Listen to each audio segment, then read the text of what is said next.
This is Jim Cornette, pro wrestling legend and administrator of JimCornette.com and the Jim Cornette Experience on MLW every week. And you are listening to the Undisputed Wrestling Show and Angry Marks and all these people that are asking me all these questions that I'm answering with forthrightness and honesty. Did you come up with the tennis racket yourself for your signature look?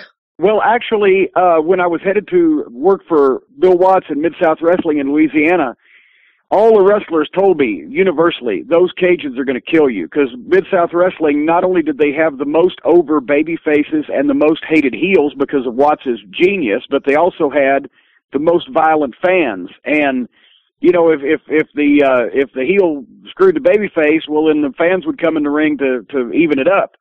And so I was thinking, well, I'm going to die, but at least I'll get my chance to work on top. And then I went to a movie in Nashville, right when I was ready to move to Louisiana and get started in Mid-South Wrestling, and it was one of those teen movies in the early 80s, and the rich kid in the group carried a badminton racket around. And I said, a tennis racket would be a little bigger, a little heavier, and that would give me about a 2-foot reach on all these people that are going to try to attack me.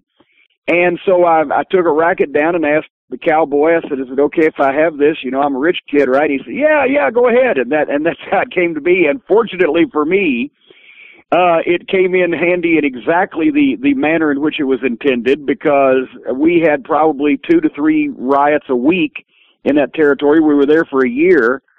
We had a couple of lawsuits, had several arrest warrants filed, got punched out a number of times. Dennis Condrey got attacked in a 7-Eleven one night. They regularly chased us out of the arenas, tried to follow us home.